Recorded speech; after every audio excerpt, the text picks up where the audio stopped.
Welcome back. It has been a long time since I've done one of these breakdown videos, but we're long overdue and today is the day. So we're talking about Kardashev's music video for their new single, Glass Phantoms. I wanted to dig into this music video because I think it's a really, really good example of just nailing the fundamentals, not having anything flashy or anything extra, and getting a really nice, pleasing image. There's no fancy locations here or effects or heavy editing or anything like that.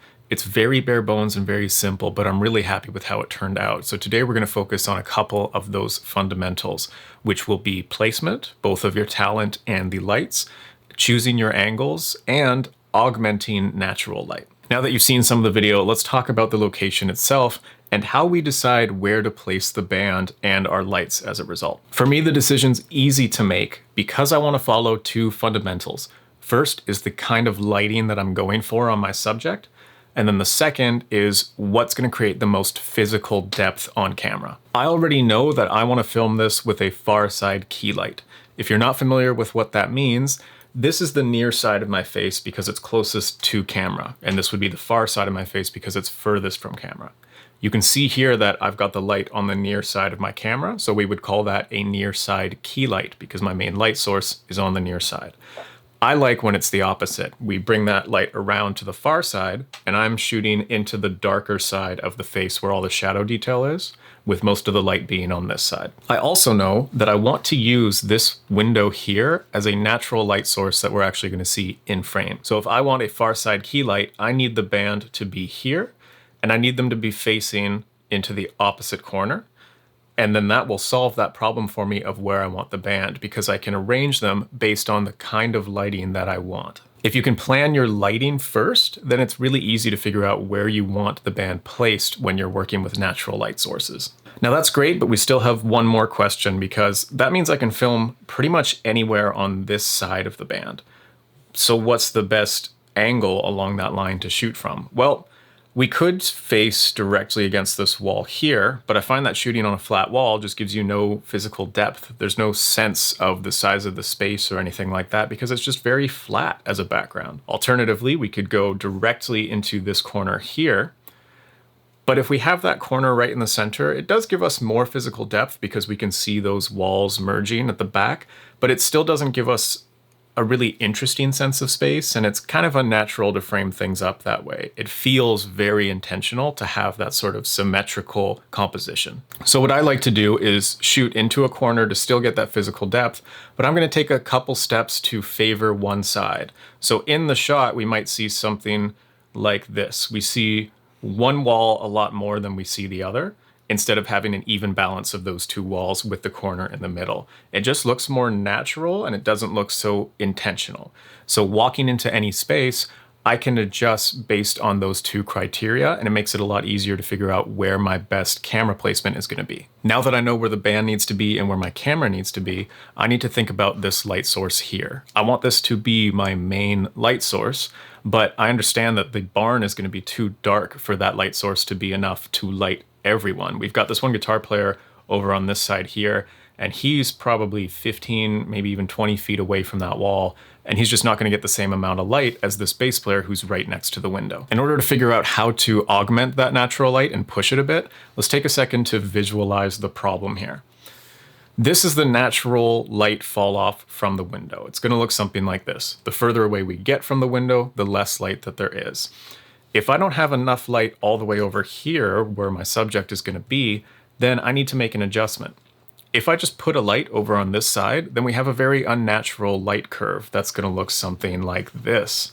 That doesn't help us if we're trying to sell the concept that all the light in the scene is coming from that window. What we want to do is just extend the curve of light until we get enough exposure on this far side that we're happy with it, without blowing out the exposure on the subject closest to the window. So this visual actually gives us a great hint on how we're supposed to get enough light throughout our scene while still making it look natural and convincing the audience that all of the light is coming from that open window.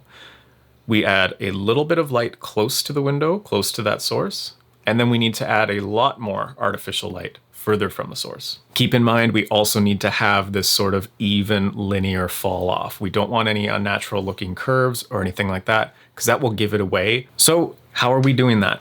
Very simple. I've just got two artificial light sources that I'm working with. Close to the window here, like we talked about, I've got a 4-foot Quasar Science tube light, and I've mounted that horizontally so that I can kind of wrap it around the front of our subject a bit. I want to make sure that that window isn't just lighting up, his ear. I want to see some of his face. So mounting that horizontally allows me to get that wrap around, and it also softens the light on his face and it's a little more flattering. My second light source is this 2-foot Falcon Eyes light mat, which is great. It's a very nice soft source. I really like the quality of the light.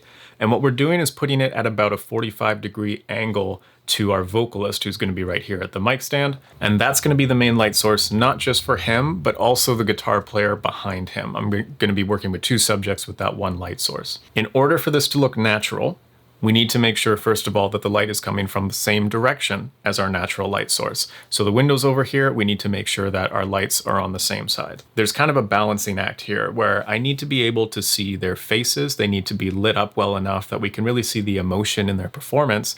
But I also need to make sure that it doesn't look unrealistic, because if I wrap it too far in front of them, that just doesn't make sense with how light works and how physics work. Light is not naturally going to curve around and change directions. So we need to make sure that those lights are on the same side, coming from the same general direction. And then we need to make sure the exposure levels look realistic. Here's another angle of what that looks like. So you can see on our bass player here, he's being lit up quite a bit from that 4-foot tube light off to the side. And then we've got the 2-foot Falcon Eyes light mat about 6 feet from our vocalist here, about a 45-degree angle. And then this light on our guitar player here is also coming from that Falcon Eyes light mat. So here's what that lighting setup looks like. I was very happy with this. I'm happy with how this turned out, especially just using two light sources. We've got this beautiful soft light on his face that looks great and is quite flattering. Then you can see we've got these specular highlights just kind of coming off the forehead there, and that's just entirely that window. So it's nice. There's almost a little bit of contrast in how those two light sources are playing off of him.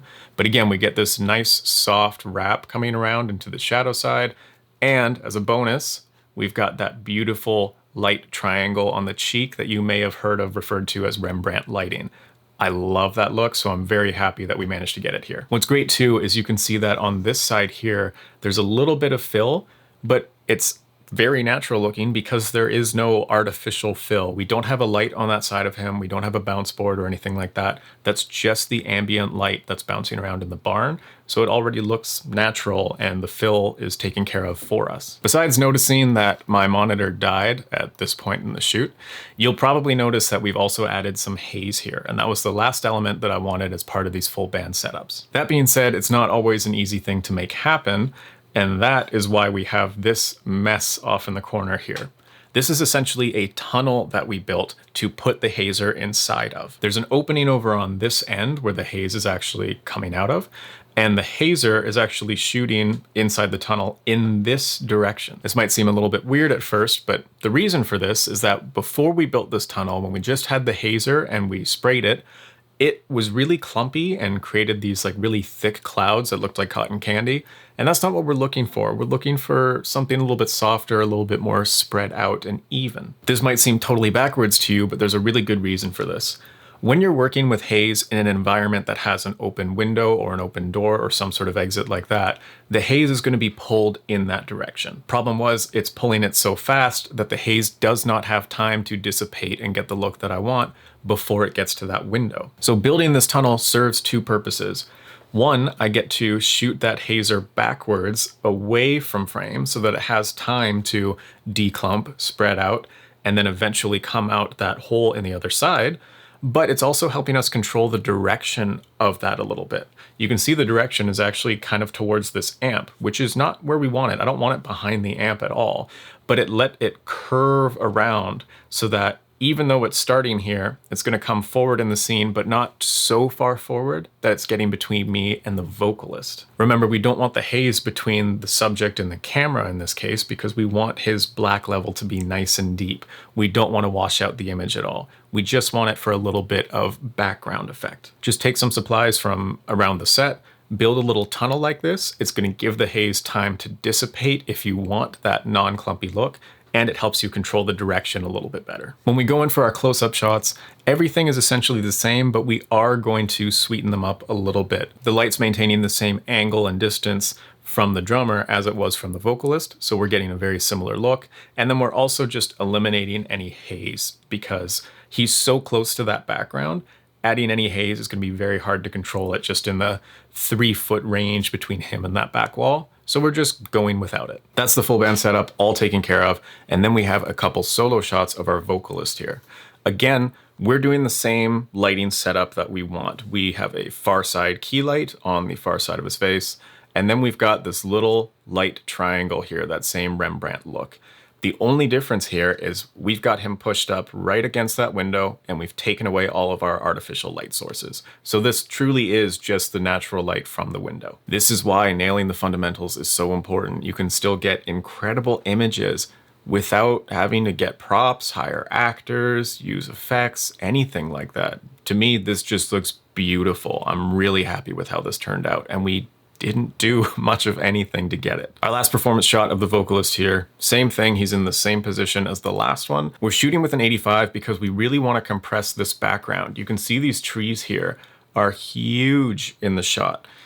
These are extremely far away, but I wanted to bring some of that background detail up front. If we go to that last shot, you can see just how far away those trees are and how small they are with a 35mm on. And then when we switch over to the 85mm, now they're huge in frame. This is the final performance shot that we have, and this is done in the downstairs of the barn.